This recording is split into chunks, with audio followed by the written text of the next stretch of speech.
A Bíblia diz nos 2 primeiros mandamentos do Decálogo: Não terás outros deuses diante de mim, e não farás para ti imagem de escultura. Mas por que muitos cristãos hoje adoram imagens e cultuam santos? Escritores religiosos falam frequentemente da era moderna como a Era de Maria. Um artigo de capa da revista Time intitulado A Busca por Maria adverte: numa época em que cientistas debatem as causas do surgimento do universo, tanto a adoração como os conflitos a respeito de Maria atingem níveis fora do comum. Ocorre em escala mundial, entre pessoas comuns, um despertar religioso em torno da Virgem. Milhões de fiéis, muitos deles jovens, acorrem aos santuários marianos. Ainda mais extraordinário é o número de pessoas que alega ter visto em anos recentes aparições da Virgem Maria, desde a Iugoslávia até o Colorado nos Estados Unidos. Ao que parece, o mundo se mistificou e ficou seduzido pelo constante encanto e fascínio das aparições de Maria. Você está no canal Cidadão Celestial e este é o 6º episódio da nossa série Crenças Populares. Curta, comente e se inscreva e vamos para mais um vídeo.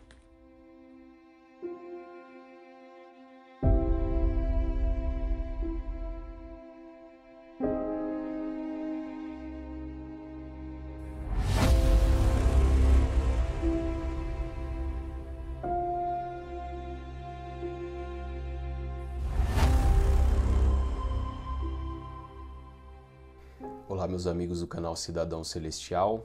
Mais uma vez é uma alegria recebê-los aqui. Você que tirou um tempo para estudar a Palavra de Deus e que tem acompanhado os vídeos aqui do nosso canal, onde nós estamos estudando este livro, Crenças Populares, do teólogo Samuel Bacchiocchi. O que as pessoas acreditam e o que a Bíblia realmente diz. Chegamos ao 6º episódio dessa série. E por sinal, se você perdeu algum episódio, foi criada uma playlist aí no canal, onde você pode ter acesso aos outros episódios e assim acompanhar a série completa.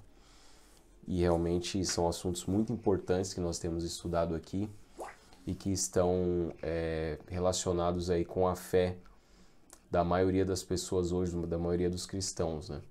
E é importante a gente saber realmente o que as pessoas acreditam e o que a Bíblia de fato diz. Neste 6º episódio, nós vamos estudar sobre a doutrina popularizada principalmente pela Igreja Católica, a adoração à Virgem Maria, né? Então, como eu disse aí na introdução, nós vivemos a era da Maria, né? A era de Maria. Inclusive, foi mencionado aí uma reportagem da revista Time, uma das revistas mais importantes do mundo, que traz na capa A Busca por Maria, e diz realmente que milhões de pessoas ali vão, né, visitam os santuários de Maria espalhados pelo mundo, e eles continuam dizendo que somente em um desses santuários, que fica em Lourdes, na França, a frequência anual saltou em 10%, chegando a 5,5 milhões de pessoas ali que visitam esse santuário dedicado a Maria na França, né? Então, aqui eu achei interessante no livro Crenças Populares, porque ele diz que a Bíblia ensina, né, tem alguns ensinamentos, algumas verdades fundamentais, e a Igreja Católica acaba confrontando essas verdades com essa doutrina falsa da adoração à Virgem Maria. Como eu falei para vocês no início, aí na introdução, nós temos os 10 mandamentos, o Decálogo, que está lá em Êxodo no capítulo 20, e os 2 primeiros mandamentos, Deus ele é claro ao proibir a adoração a imagens, né? Não só de Maria, mas de qualquer outro santo. Quando a gente vai para Êxodo capítulo 20, vale a pena a gente ler. Ali no verso 3, o Senhor diz assim: Não terás outros deuses diante de mim. No verso 4, não farás para ti imagem de escultura, nem semelhança alguma do que há em cima nos céus, nem embaixo na terra, nem nas águas debaixo da terra. Não as adorarás, nem lhes dará culto, porque eu sou o Senhor teu Deus, Deus zeloso, que visito a iniquidade dos pais nos filhos até a terceira e quarta geração daqueles que me aborrecem. Então Deus ele está proibindo aqui fazer imagens de escultura com fim de adoração. Não que Deus ele seja contrário a obras de arte, até porque no santuário, se você continuar lendo ali o Antigo Testamento, principalmente os 5 primeiros livros da Bíblia, você vai ver que Deus ele deu a planta do santuário e foram feitos ali algumas imagens de escultura, de obras de arte, porém não havia adoração envolvida, né? Então o problema é quando há adoração envolvida. Você vê que depois ali um pouco mais à frente no livro de Êxodo, os israelitas eles cometeram um pecado grave adorando um bezerro de ouro e eles foram severamente punidos por causa disso. Então aqui no livro Crenças Populares está escrito o seguinte: o que a Bíblia ensina e qual é o ensino tradicional católico a respeito de Maria? A Bíblia ensina que Cristo nasceu sem pecado e viveu uma vida sem pecado. E a Igreja Católica declara que Maria foi concebida sem a mancha do pecado original e viveu uma vida sem pecado. Comparando então Maria a Cristo, né, como Cristo foi o único ser humano, nós acreditamos através da palavra de Deus, que não pecou, mas eles dizem que Maria também foi concebida sem pecado original e viveu uma vida sem pecado. A Bíblia ensina que só Cristo oferece graça e salvação. E a Igreja Católica ensina que Maria dispensa graça e salvação. A Bíblia ensina que Cristo ascendeu ao céu para atuar como Rei dos Reis. E a Igreja Católica ensina que a assunção corporal de Maria ao céu para ocupar a posição de Rainha do Céu. A Bíblia ensina que Cristo é o único mediador e redentor. E a Igreja Católica ensina que Maria é mediadora e corredentora. A Bíblia ensina que o Espírito Santo é o auxiliar e advogado dos crentes. E a Igreja Católica ensina que Maria é advogada e auxiliadora dos crentes. Inclusive, nas rezas ali, né? Nas rezas católicas, existe esses dizeres, né? De que Maria é advogada e auxiliadora. A Bíblia ensina que Cristo, junto com o Pai e o Espírito Santo, é Deus Santíssimo. E a Igreja Católica ensina que Maria também é Santíssima. Então, existe aqui meio que é como se a Trindade tivesse que ter ali, segundo o ensinamento católico, fosse uma quarta pessoa ali, né? Então nós temos Deus Pai, Filho e Espírito Santo, e temos Maria como compondo aí esse papel de mediadora, de corredentora junto com Cristo, de que ela nasceu sem pecado original, que viveu uma vida que sem pecado. Mas a Bíblia não ensina nada disso. Quando a gente vai lá para o livro de Lucas, o Evangelho de Lucas ali, no capítulo 1, nós temos o Cântico de Maria. E ali está escrito o seguinte, Lucas 1,46, então Maria disse, a minha alma engrandece ao Senhor e o meu espírito se alegrou em Deus, meu Salvador. Ou seja, Maria era pecadora, como qualquer outro ser humano. E ela diz aqui, o meu Salvador, porque ela reconhecia que Deus, o Senhor Jesus Cristo, veio para salvar a ela também como pecadora, né?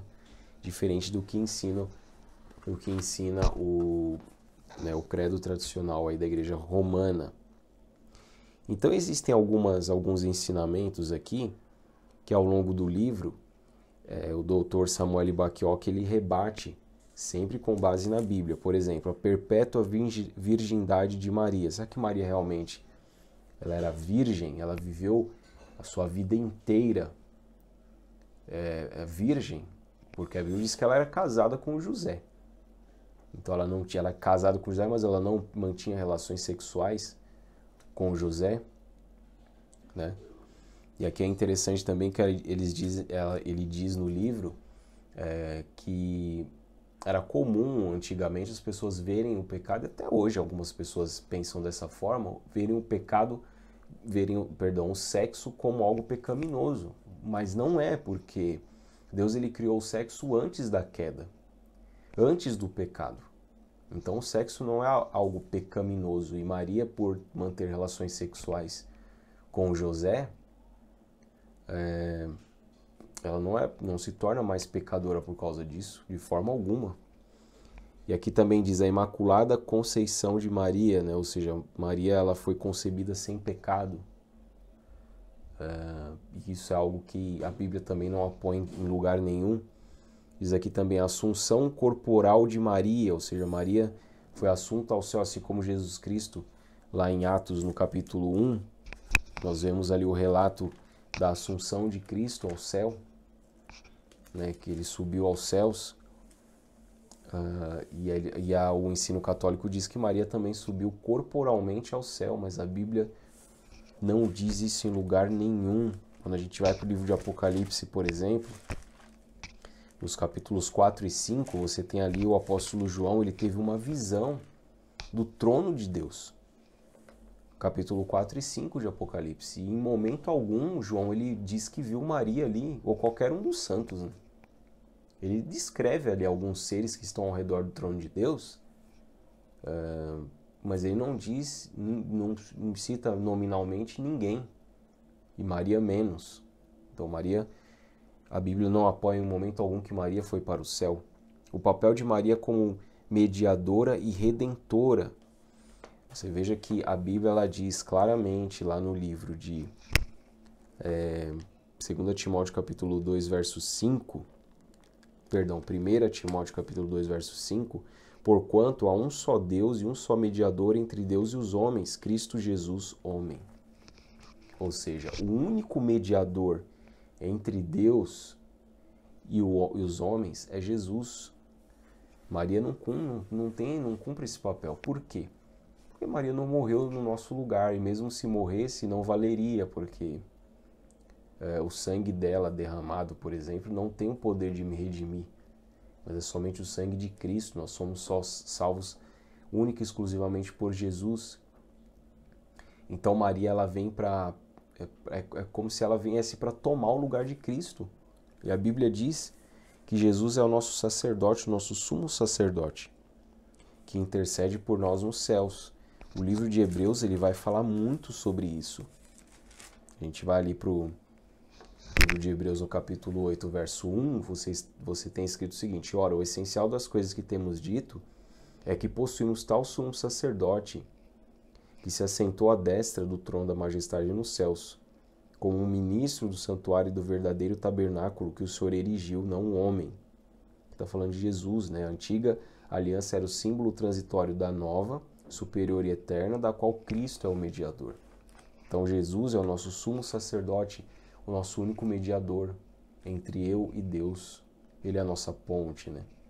Porque ele morreu na cruz do Calvário, ele nos comprou com o seu sangue. Maria não tem essa prerrogativa. E por fim está dizendo aqui a veneração de Maria, né? Então, os católicos eles dizem que, alguns católicos vão dizer que não, nós não adoramos Maria, nós veneramos. Mas é a mesma coisa, porque na prática, na verdade não é veneração coisa nenhuma, é adoração mesmo, né? Que está dizendo o seguinte: Maria é um digno exemplo de pureza, amor e piedade, né? Que Maria, na condição de mãe do Salvador do mundo, ela conquistou sem sombra de dúvida e para sempre um lugar especial entre todas as mulheres e na história da redenção. Então ela criou Jesus no temor de Deus, em meio a uma família incomum, na qual o Salvador não foi inicialmente aceito por seus irmãos e irmãs. Mas é perfeitamente natural admirar Maria como o melhor modelo de pureza, amor e piedade feminina, como uma referência. Mas ela não pode ser adorada, porque ela é um ser humano pecador, como qualquer outro. Você veja que nem os anjos, na verdade, eles são dignos de serem adorados. Porque o apóstolo João, quando escreveu o Apocalipse, ele se prostrou diante de um anjo, e o anjo disse para ele não fazer isso, adorar somente a Deus, que é o Criador, o nosso Criador e o nosso Redentor. Lá em Apocalipse 4 e 5, todos os seres que estão ao redor do trono, eles adoram a Deus por esses dois motivos, né? Deus é o nosso Criador e Cristo Jesus é o nosso Redentor. Então é por isso que eles são dignos de adoração. Então, nós não devemos adorar mais nada e nem ninguém, a não ser o nosso Deus Todo-Poderoso. Então, esse vídeo eu procurei mostrar assim, de uma forma rápida, breve, citando aqui alguns tópicos de estudo do livro Crenças Populares, para que você entenda que essa doutrina de adoração a Maria, ela é falsa. E eu falo isso com o máximo respeito para os nossos irmãos católicos. Eu já fui católico durante muitos anos, antes de me tornar adventista do sétimo dia, a religião, a igreja, a denominação na qual eu estou hoje. Eu mesmo já fui um adorador de Maria. Eu já estive lá no Santuário de Maria, Nossa Senhora Aparecida, né, ali na cidade de Aparecida do Norte, interior de São Paulo, onde milhões e milhões de pessoas todos os anos passam por ali também. Inclusive existe um feriado no nosso calendário nacional, um feriado nacional dedicado a Maria. Porém, a partir do momento que você estuda a palavra de Deus, Jesus ele diz que a verdade liberta, e aí a gente acaba sendo liberto de todos esses erros que são propagados, e são essas crenças populares, né, que são propagadas pelo mundo afora nos dias de hoje. Então, o meu desejo é que você estude a palavra de Deus, busque mais estudar a palavra, para que o Senhor Deus abra os seus olhos, o Espírito Santo abra os seus olhos e você se volte para a verdade e deixe esses ídolos que foram criados única e exclusivamente pelos seres humanos, né? Essa invenção, essa criação de que Maria foi assunta ao céu, que deve ser adorada, e que ela é co-redentora e co-mediadora com Cristo. Isso tudo é invenção humana, é tradição humana. Eu creio que a própria Maria, se estivesse hoje aqui, ela ficaria surpresa com o que fizeram com o seu nome, né? Criando ali um ídolo e fazendo com que as pessoas se enganassem adorando esse ídolo. Nós sabemos que a origem última disso é Satanás, né? Satanás é quem acaba instigando os seres humanos a adorarem coisas e pessoas que não o próprio Deus. Esse é o único objetivo dele. Mas que nós possamos estudar cada vez mais a palavra de Deus. E se você tiver interesse em adquirir esse livro, você pode adquiri-lo no site da Casa Publicadora Brasileira. Vou deixar o link aí na descrição do vídeo. O site, né, da Casa Publicadora Brasileira, que quem publica e comercializa este livro, ele é muito bom. E nós iremos continuar a nossa série de estudos. No próximo vídeo nós iremos estudar sobre outra crença popular que é bastante difundida também. Uma vez salvo, salvo para sempre. Será que a partir do momento que eu aceito a Cristo, aceito a Jesus, eu estou para sempre salvo, independente do que eu faça? Como é que nós podemos entender isso na palavra de Deus? Então não perca o próximo estudo. Eu espero você, um forte abraço e que Deus abençoe você e a sua família.